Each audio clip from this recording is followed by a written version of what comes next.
আসসালামু আলাইকুম। একটা অডিও দেখলাম সাবেক স্বরাষ্ট্রমন্ত্রী আসাদুজ্জামান খান কামাল, যাকে বলা হয় যে ঠান্ডা মাথার খুনি। সেই খুনি ইন্ডিয়ায় বসে একটা ইউটিউব চ্যানেল ওয়ান এ নিউজ, এটি সম্ভবত ভারতীয় কোনো চ্যানেল, খুব আদো আদো করে প্রশ্নগুলো করছে, শক্ত কোনো প্রশ্ন না। এবং আসাদুজ্জামান খান কামাল বাংলাদেশে যেমন খুব অল্প অল্প করে কথা বলতেন, ওখানে দেখলাম যে খুব এক প্রাণবন্ত আলোচনা করছেন, কোনো কথার মধ্যে কোনো ফাম্বল নেই।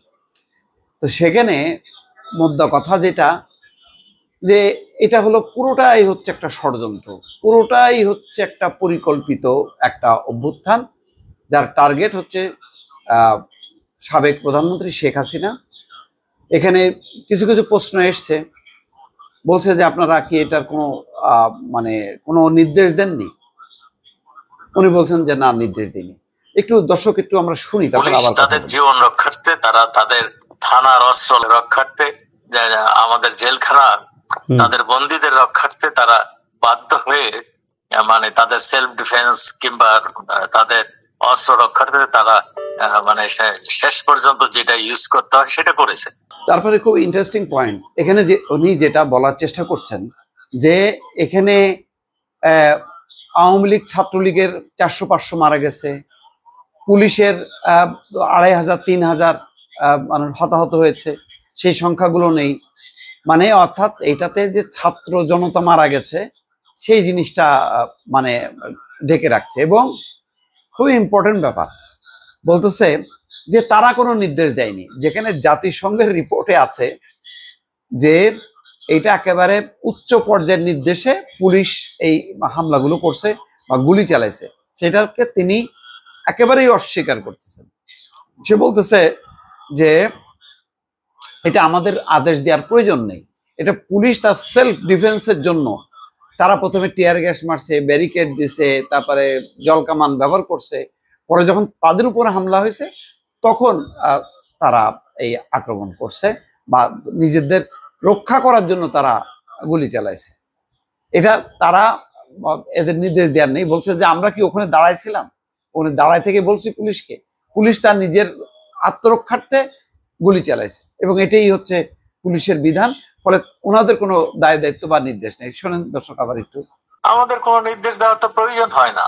আচ্ছা, আমাদের পুলিশের উপরে যেই এটা ছিল, আমরা কি ওইখানে যে দাঁড়িয়েছিলাম যে গুলি শুরু করুন, এটা তো যারা অধিনায়ক ব্যাটেল ফিল্ডে তো দেখেন আর্মির যে যিনি কমান্ডিং অফিসার তিনি করেন। ক্ষয়ক্ষতি হয়েছে, এতে যার না কিছু রক্ত ঝরেছে, এবং যেই সমস্ত রক্ত ঝরেছে সবগুলোই এই হয় থানা লোড করতে গিয়েছে কিংবা এমন কিছু কর্মকাণ্ড করছিল তখন জানমালের নিজেকে রক্ষা করতে পুলিশ গুলি করতে বাধ্য হয়েছিল। উনার বক্তব্যটা হলো এই যে উনারা দেশ স্বাধীন করছে, আজকে পরাজিত শক্তি অর্থাৎ মুক্তিযুদ্ধের পরাজিত শক্তিটা দেশটাকে দখল করছে। ওই যে বলা হয় না যে কোনো রকম তাদের অনুশোচনা নেই, একদম সত্য কথা। এবং বলতে উনি আবার দাবি করতেছে যে এই ব্যাপারে একটা কমিশন করা হোক। তো ট্রাইব্যুনাল করা হয়েছে, কমিশন করা হয়েছে, জাতিসংঘের রিপোর্ট হয়েছে, জাতিসংঘের কথাও কিন্তু ওই অ্যাঙ্কর তাকে কিন্তু প্রশ্ন করছে। তখন উনি বলতেছেন যে এটা 3 বছর আগেও মারা গেছে, তাদেরকেও এর মধ্যে ঢুকানো হয়েছে। অর্থাৎ সংখ্যাটা বাড়ায় দেখানো হচ্ছে এবং এটা সঠিক না। তার জাতিসংঘের রিপোর্টও ঠিক না, ওনারা যেটা বলবে সেটাই ঠিক। দর্শক আরেকটু শুনি। তদন্ত করেন, 1400 লোকের নাম ঠিকানা করেন, তাহলে দেখবেন 3 বছর আগে মারা গেছে তারও নাম এখানে রয়েছে। এই সবগুলো হিসাব নিকাশ করার একটা মনে হয় সময় আসছে। এবং দেখেন শেষ পর্যায়ে তারা আবার বলতেছে যে এই আওয়ামী লীগ এত সস্তা কোনো দল না, এটা নিঃশেষ করা যাবে না, এবং প্রতিরোধ গড়ে উঠবে। এবং বলছে যে প্রয়োজনে আবার অস্ত্র নিয়ে রাস্তায় নামবো, পাল্টা হুমকি দিচ্ছে। ওই যে তাদের অনুশোচনা, দুঃখ প্রকাশ, যেটা ওবায়দুল কাদের কিছুটা করছে যে আগে আমরা দেশে ফিরি তারপরে দেখব, কিন্তু না, কোনো রকম তারা এটাকে একদম সম্পূর্ণভাবে তারা করছে, যেটা ষড়যন্ত্র চক্রান্ত। এবং দেখেন কি হয়, প্রয়োজনে জনগণ রাস্তায় নামবে, একটা ধৈর্যের শেষ সীমানা আছে, সেই রকম একটা হুমকি সুতার কণ্ঠে। আমরা শেষ মুহূর্ত পর্যন্ত আমরা অপেক্ষা করছি আমরা তারপরে আমরা বসে থাকবো না, যাতে যা কিছু দা বঠি যা আছে তাই নিয়ে বের হয়ে যাবে আমাদের মানুষ।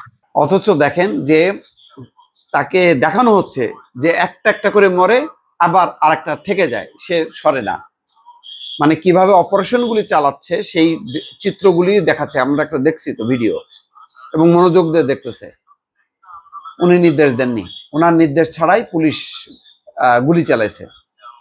এই হলো, ওনারা কোনোদিনও স্বীকার করবেন না, ওনারা এই দায়ী দায়িত্ব নেবেন না। এখন পুলিশের ঘাড়ের উপরে চাপাই দিয়ে ওনারা বাঁচার চেষ্টা করতেছে। আবার দরদও দেখাচ্ছে যে এখানে পুলিশের অনেক নিহত হয়েছে, তাদের বিচার কোথায়, তাদের বিষয়টা আনা হচ্ছে না কেন, আওয়ামী লীগের নেতাকর্মী মারা গেছে, তাদের বিষয়টা আনা হচ্ছে না কেন।